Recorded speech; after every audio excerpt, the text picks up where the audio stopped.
Vamos en diálogo con el diputado Pablo Abdala, del sector Corriente de Acción Renovadora, Partido Nacional.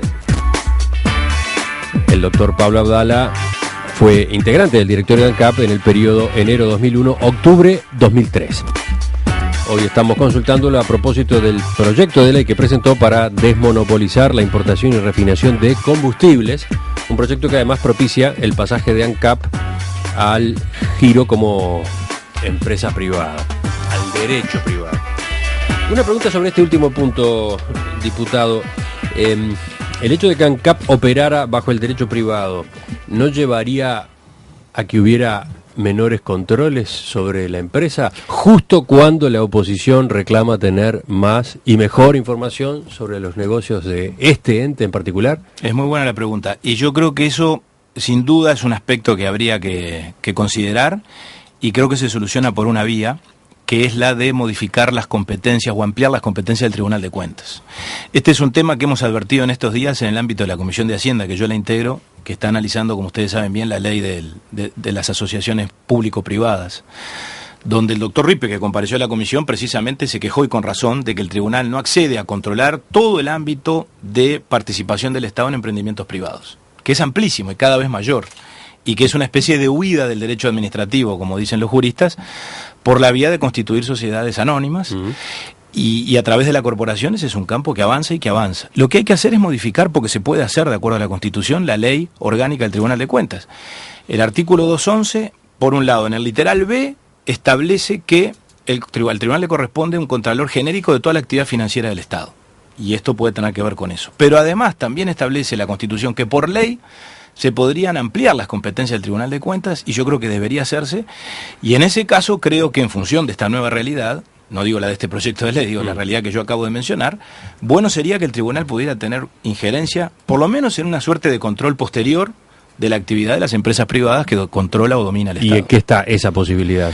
Es un tema que se está debatiendo hoy. Ya le digo, en el marco de este proyecto de ley del gobierno que tiene que ver con la participación público-privada, el tema está planteado, el tribunal lo ha reclamado, y tiene que ver con las demandas que han provenido de los propios sectores del partido de gobierno, ¿no? ¿Y usted ve con buenos ojos esto? Absolutamente. Claro que sí. ¿Cómo no va a controlar? El tribunal tiene que controlar. Es indispensable que controle, porque más allá de operar en el derecho privado, acá estamos hablando de recursos públicos. Claro, lo que pasa es que esta modificación puede implicar que empresas privadas sean controladas por el Tribunal de Cuentas, y algunos pueden decir esto puede desalentar justamente lo que se busca, que es la asociación público-privado. Claro, yo me refería fundamentalmente a la participación de ANCAP, que allí en todo caso se justificaría que hubiera una suerte de discriminación, o que el tribunal controlara eso, porque estamos hablando de una empresa pública que opera por vía indirecta. En el caso de las empresas privadas, supongo que allí no es que haya ausencia de controles, son de otra naturaleza, naturalmente, ¿no? Mirá, Juan Andrés, una de las observaciones que viene desde la audiencia. Más temprano tú manejabas los datos de la URSEA, según los cuales, si comparamos los precios actuales de los combustibles después del último ajuste con los de paridad de importación, con los precios que tendrían esos mismos combustibles si se los importara y se les cargara los impuestos y los costos de la distribución, etcétera, resultaba que el único combustible donde hoy valdría la pena importar sería gasoil, ¿no?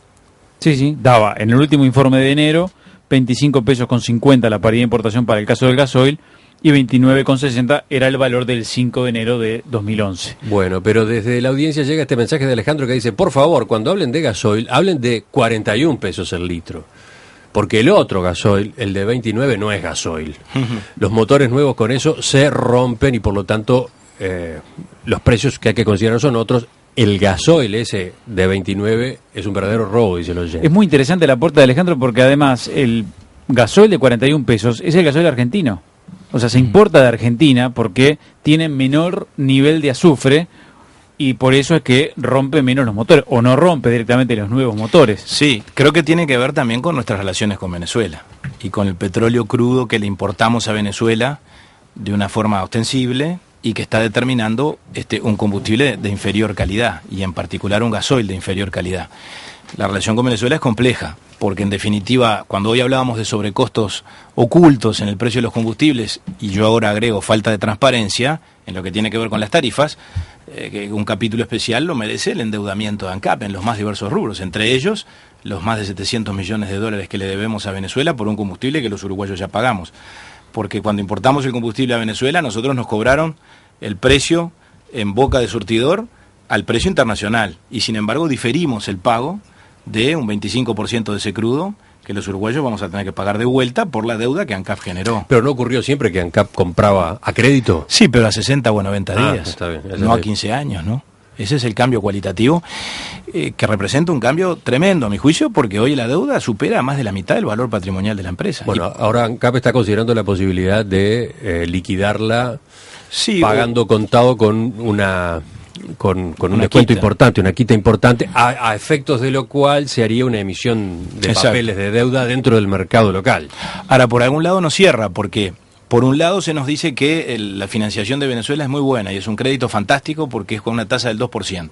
Pero por otro lado salimos raudos a ver cómo hacemos para pagarla o liquidarla o concretar una quita importante que si la concretamos va a ser un costo financiero importante, porque seguramente las obligaciones negociables, esas que emita ANCAP, van a ser sustituir deuda por deuda. Van a pagar más de 2%, pero claro, hay que ver cuánto es el porcentaje, porque en algún momento el presidente de ANCAP habló importante, de 50%, llegó a hablar. Está bien, vamos a verlo. Nosotros hemos pedido que comparezca el ministro Kramerman a la Comisión de Industria para que nos informe de este tema, porque creo que es necesario saber en qué condiciones se realizará esa operación. Una pregunta casi en el final. Usted mencionó al pasar que en el análisis de los costos de ANCAP y en las transformaciones pendientes hay un capítulo que es el de Bella Unión y todo el proyecto Sucro Arcolero. ¿Por qué?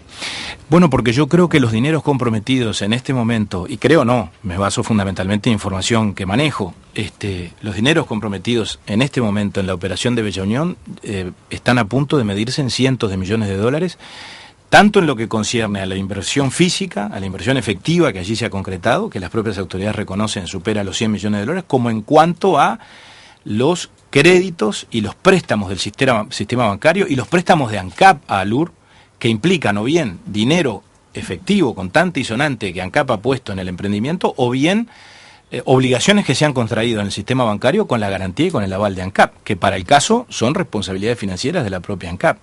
En esa perspectiva es que yo digo, estamos hablando ya de cientos de millones de dólares que están comprometidos.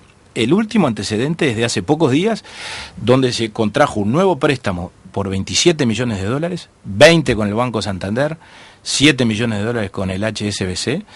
¿Pero para qué? ¿Para financiar el pago de la caldera, que ya la hemos pagado varias veces? No, para solucionar los problemas de caja, para solucionar que hoy las obligaciones que ha adquirido y a las cuales tiene que hacerle frente a ALUR superan al flujo de fondos. Es decir, creo que hay un problema de financiamiento de la operación, de capital de giro. ¿Y por qué lo hay? ¿Por una situación coyuntural? No, todo lo contrario, porque hay un problema estructural.